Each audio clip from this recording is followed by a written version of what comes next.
দর্শক, ভিওডি বাংলায় সকলকে স্বাগত জানাচ্ছি। আপনারা দেখতে পাচ্ছেন এখন আমি যে জায়গাটিতে দাঁড়িয়ে আছি, এটা হচ্ছে পলিটেকনিক ইনস্টিটিউট তেজগাঁ। এখানকার ছাত্ররা বাংলাদেশ ইসলামী ছাত্র শিবির বিক্ষোভ মিছিল বের করেছে। আপনারা জানেন যে গতকালকে এখানে তাদের ছাত্রদের উপরে কিন্তু এখানে সন্ত্রাসী হামলা চালানো হয়েছে, যার কারণে কিন্তু তারা আজকে এই বিক্ষোভ সমাবেশ বের করেছে। এবং আপনারা দেখতে পাচ্ছেন যে সামনের সারিতে দেখতে পাচ্ছেন যে গতকালকে বিক্ষোভের ফলে যারা আহত হয়েছেন তারা কিন্তু এখানে হুইল চেয়ারে করে বসে আছেন এবং দেখতে পাচ্ছেন যে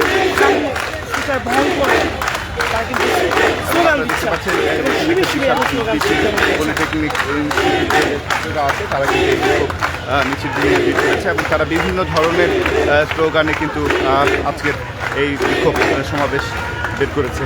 এবং আপনারা দেখতে পাচ্ছেন যে সামনের সারিতে যারা বসে আছেন তারা কিন্তু গতকালকে যে ছাত্র শিবিরের উপরে যে হামলা হয়েছে, সেই হামলাতে যারা আহত হয়েছে তারা কিন্তু সামনের সারিতে দাঁড়িয়ে আছেন। এবং দেখতে পাচ্ছি কারো পায়ে, কারো মাথায় ব্যান্ডেজ, হাতে ব্যান্ডেজ এবং কারো হচ্ছে পায়ে ফুলে গিয়েছে, অর্থাৎ তারা হুইল চেয়ারে করে আসছে, তারা কিন্তু হাঁটতে পারছে না।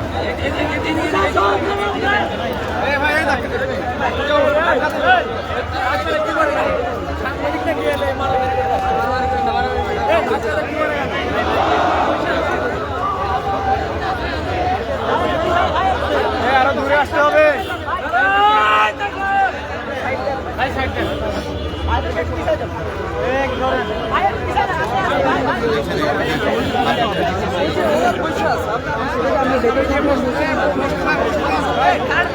সামনে গিয়ে বসে ভাই, একটু সাইড দিয়ে কিছুটা যারা আছে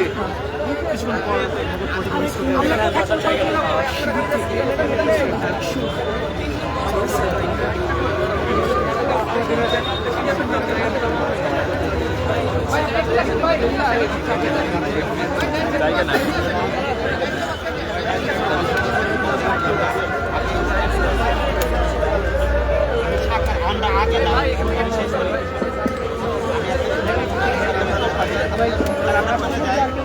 আমরা আগে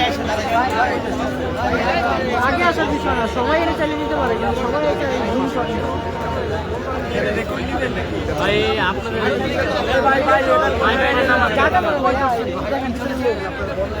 ভাই হ্যালো ভাই, আরো পিছাইতে হবে না ভাই, আরো পিছাইতে জায়গাটা বড় করে নেই ভাই।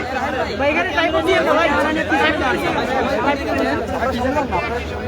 কোন সামনে যাবো ভাই? ভাই ভাই ভাই ওখানে ভাই, আপনি তো অনেক বড় করতে পারবেন ভাই, একটু জায়গাটা বড় করে নেই। তারপর এখানে দিয়েন না ভাই, এই যারা তো ভিতর ঢুকে গেল ফ্রেমের রে ভাই। ভাই ভাই ভাই ভাই ভাই আপনি ভিতর ঢুকছেন কেন ভাই? পিছাইতে হবে ভাই, প্রেস কে ডাকছেন কেন?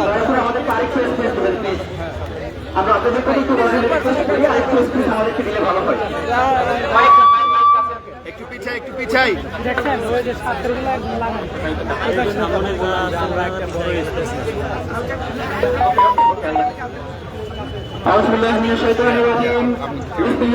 ভাই, এই যে আমার কি ক্যামেরা নাই।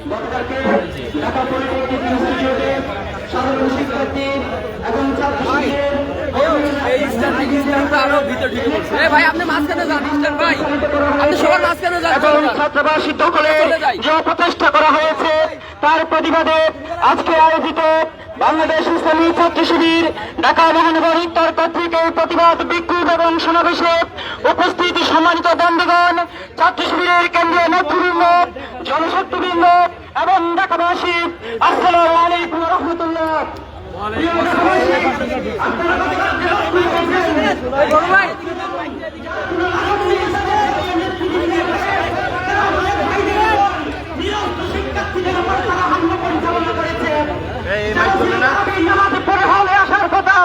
তাদের উপরে এই লাগামহীন ছাত্রদের গুন্ডারা হামলা পরিচালনা করেছে।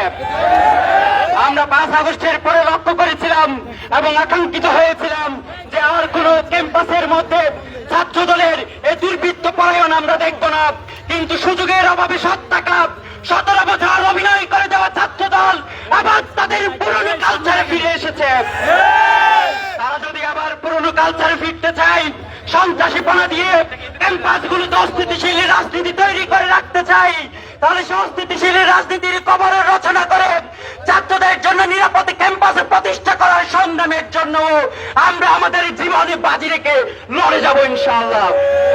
প্রিয় উপস্থিতিবৃন্দ, আজকের এই বিক্ষোভ মিছিল পরবর্তী সমাবেশে এই পর্যায়ে আমাদের মাঝে বক্তব্য রাখবেন বাংলাদেশ ইসলামী ছাত্র শিবিরের কেন্দ্রীয় কার্যকরী পরিষদ সদস্য, ইসলামী ছাত্র শিবিরের কেন্দ্রীয় সাহিত্য সম্পাদক, ছাত্র নেতা সাইদুল ইসলাম। এই পর্যায়ে বক্তব্য রাখছেন ছাত্র নেতা সাইদুল ইসলাম।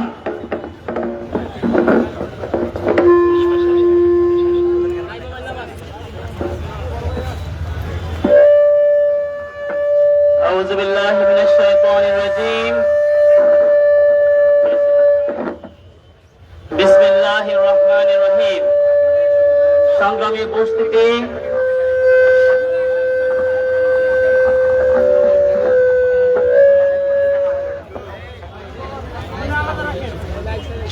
উপস্থিতি, সাংবাদিক বন্ধুগণ, আপনারা অবগত আছেন গতকালকে পলিটেকনিক ইনস্টিটিউটে ছাত্র শিবিরের কর্মীদের উপরে ছাত্রদল সন্ত্রাসীরা অতর্কিত হামলা করেছে এবং আমরা লক্ষ্য করেছি জুলাই আগস্টের আন্দোলন চলাকালীন সময়ে ঢাকা বিশ্ববিদ্যালয়ের শিক্ষার্থীদের উপরে ছাত্রলীগ বহিরাগত সন্ত্রাসীদেরকে নিয়ে অতর্কিত হামলা করেছিল।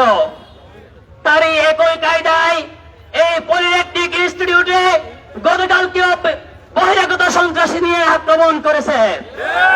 আমরা বলতে চাই, ছাত্রদের যদি তোমরা পথ ধরতে চাও, তাহলে ছাত্রলীগ গেছে যে পথে, ছাত্রদল যাবে একই পথে। সংগ্রামী উপস্থিতি, আমরা আরো লক্ষ্য করেছি বিগত ফ্যাসিবাদী সময়ে জগন্নাথ বিশ্ববিদ্যালয়ের ছাত্রলীগ শিবির সন্দেহে আমাদের বিশ্বজিৎ সনাতন ধর্মের একজন শিক্ষার্থীকে দিনের দুপুরে কুপিয়ে হত্যা করেছে। তাই একই কায়দায় গতকালকে এই ক্যাম্পাসের মধ্যেই একজন সনাতন ধর্মের শিক্ষার্থীদেরকে শিবির সন্দেহে তাকে আক্রমণ করেছে। আমরা বলতে চাই, তোমরা যদি সেই ছাত্রলীগের ফ্যাসিবাদী কায়দা অটুট থাকো এবং একইভাবে আমাদের বিরুদ্ধে ষড়যন্ত্র অব্যাহত রাখো, তাহলে আমরা আবারও জোরের শক্তি হবে হয়ে মাঠে নামবো ইনশাআল্লাহ। সংগ্রামে উপস্থিতি, আমরা নির্লজ্জের সাথে দেখতে পাচ্ছি ছাত্রলীগের কেন্দ্রীয় সভাপতি তার এই পদে বসেও সেই ছাত্র শিবিরের উপরে ছাত্র দলের যে কেন্দ্রীয় সভাপতি রাকিব ভাই, সে নির্লজ্জের মতো বলছে গতকালকে ছাত্র শিবিরের উপর নেতা কর্মীদের উপর যে হত্যা আক্রমণ করা হয়েছে, সে এখন বলে বেড়াচ্ছে, দায় দিয়ে দিচ্ছে ছাত্র শিবির নাকি ছাত্র দলের উপরে আক্রমণ করেছে। আমরা এই ধরনের নির্লজ্জের মতো কথাকে তীব্র এবং নিন্দা প্রতিবাদ জানাচ্ছি। সংগ্রামে উপস্থিতি, আমরা দেখেছি একের পর এক দর্শন সন্ত্রাসী কর্মকাণ্ড একের পর এক বৃদ্ধি পাচ্ছে। এই কারণ হিসেবে আমরা মনে করি প্রশাসন, আইন শৃঙ্খলা বাহিনী, রাষ্ট্রীয় মদদে সবাই একে পেয়ে যখন তারা অন্যায় কাজ করে যায় এবং পার পেয়ে যায়, আশ্রয় পেয়ে যায়, যার কারণে তাদের এই ধরনের অন্যায় কাজ করার প্রবণতা বেড়ে যায়। সেজন্য আমরা বলতে চাই, এই ধরনের অন্যায় কাজ যারা করে, এই কাজের পিছনে যারা আছে তাদেরকে দৃষ্টান্তমূলক শাস্তির আওতায় নিয়ে আসতে হবে। সে প্রত্যাশা রেখেই আমার কথা শেষ করছি। আসসালামু আলাইকুম ওয়া রাহমাতুল্লাহি ওয়া বারাকাতুহু। প্রিয় বিক্ষুব্ধ ছাত্র সমাজ, আমরা বাংলাদেশে এমন একজন লন্ডন ফেরতের নেতা পেয়েছি যিনি আলুর প্রতি দরদশীল, আলুর মর্ম বুঝেন, কিন্তু তেজগাঁও কলেজে সাকিবুল রানা হত্যাকাণ্ডের এখনো পর্যন্ত তার পক্ষ থেকে কোনো বিবৃতিও আমরা পাই নাই। তার কাছে আলুর মূল্য আছে, কিন্তু আমার ভাই সাকিবুল রানার কোনো মূল্য তার কাছে আমরা দেখি নাই। তার কাছে আলুর মূল্য থাকে, কিন্তু মিরসরাইয়ে 6 বছরের একটি শিশুকে যে ধর্ষণ করে ছাত্রদল হত্যা করেছে, তার এখনো প্রতিবাদ আমরা দেখতে পাই না। তার কাছে আলুর মূল্য থাকে, সীতাকুণ্ডে যে জুলাই যুদ্ধকে হত্যা করা হয়েছে মাস 3 আগে, এখনো পর্যন্ত তার বিরুদ্ধে আমরা কোনো প্রতিবাদী দেখতে পাই নাই। আলুর মূল্য বুঝে, কিন্তু মানুষের মূল্য বুঝে না, মানুষের রক্তের মূল্য বুঝে না। এমন মানুষ দেশের নেতা হয় কি করে আমাদেরও বুঝে আসে না। প্রিয় বিক্ষুব্ধ ছাত্র সমাজ, এই পর্যায়ে আমাদের প্রতিবাদ মিছিল পরবর্তী সমাবেশে বক্তব্য রাখছেন ঢাকা পলিটেকনিক ইনস্টিটিউটের সম্মানিত সভাপতি ছাত্র নেতা মেজবাহুল ইসলাম রিফাত।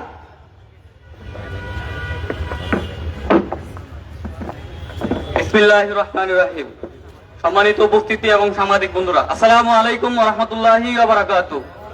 আপনারা সকলেই অবগত আছেন, গতকালকে রাতের 12টার দিকে আমাদের ভাইরা যখন তারাবি শেষ করে ক্যাম্পাসে হলের মধ্যে যাচ্ছিল, তখন কিছু সন্ত্রাসীরা, ছাত্রদলের সন্ত্রাসীরা আমাদের ভাইদের উপর আক্রমণ করেছে।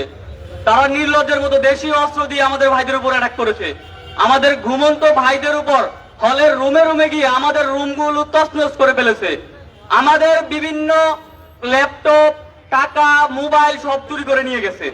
এই সকল চোর সন্ত্রাসীদেরকে আমরা বলে দিতে চাই, আপনারা যদি আপনাদের এই নির্লজ্জ এবং বেহায়াপনা চালু রাখেন, তাহলে এই ঢাকা পলিটেকনিকের সকল জেনারেল স্টুডেন্টদের নিয়ে আমরা আপনাদের প্রতিরোধ গড়ে তুলবো ইনশাআল্লাহ। প্রিয় ভাইরা, এই আক্রমণ শুধু একদিনের ফসল নয়। আমরা দেখেছি গত 5 আগস্ট পরবর্তী সময়ে ঢাকা পলিটেকনিক ইনস্টিটিউট ছাত্রদল ছাত্রলীগের পুনর্বাসন কেন্দ্র হিসাবে গড়ে উঠেছে। এখানে 95% ছাত্রলীগের লোকজন দিয়ে ছাত্রদল পরিচালনা করা হচ্ছে।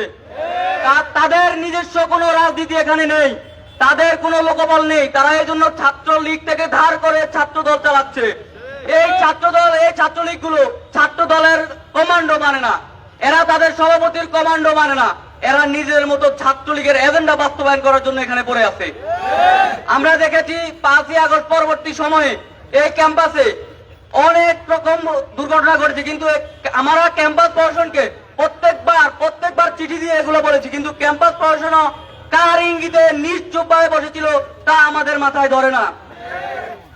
গত 1 বছর আগে ছাত্র শক্তির যুগ্ম আহ্বায়ককে আক্রমণ করার ফলে 7 জনকে ক্যাম্পাস থেকে বহিষ্কার করা হয়েছে। 1 বছরও এই বহিষ্কৃত 7 জনকে এখনো পর্যন্ত হলছাড়া করতে পারে নাই। তারা গতকাল এই বহিষ্কৃত নেতারা আমাদের ভাইদের উপর আক্রমণ করেছে, যারা ছাত্র ঢাকা পলিটেকনিক ইনস্টিটিউটের কেউই না। এবং লতিফ হলে আমাদের কতটা মানে বৈধ স্টুডেন্ট থাকতে পারবে এটার কোনো মানে ক্যাম্পাসের কাছে কোনো ডকুমেন্টস নাই। এখানে অবৈধ একটা অভয়ারণ্য তৈরি হয়েছে। নির্বাচনের আগে এই হলের মধ্যে প্রচুর পরিমাণ অস্ত্র মজুত করা হয়েছিল। আমরা ক্যাম্পাস প্রশাসনকে, পুলিশকে, সবাইকে জানিয়েছি। ক্যাম্পাস প্রশাসন আজকে যাবে, কালকে যাবে করে করে একদিনও খবর নেয় না। আমরা রুম তো ইন্ডিকেট করে দিয়েছিলাম এই রুমে অস্ত্র আছে, কিন্তু ক্যাম্পাস প্রশাসন কোনো পদক্ষেপ নেয় নাই। তার ফলশ্রুতিতে আজকের এই আক্রমণ। তারা দেশীয় অস্ত্র শস্ত্র সহ আমাদের ভাইদেরকে কুপিয়ে জখম করেছে। আবার ছাত্র দলের সভাপতি বলতেছে এই আক্রমণ নাকি শিবির করেছে, যেখানে আমাদের ঘুমন্ত ভাইদেরকে তারা গিয়ে কুপিয়েছে। আবার ছাত্র দলের সভাপতি বলতেছে আমরা নাকি আক্রমণ করেছি। হাস্যকর বিষয়গুলা। ছাত্র দলের এই বেহায়াপনা যদি বন্ধ না হয়, অচিরেই তারা ছাত্রলীগের পরিণতি ভোগ করবে ইনশাআল্লাহ। এই বলে আমি আমার বক্তব্য শেষ করছি। আসসালামু আলাইকুম রহমতুল্লাহ।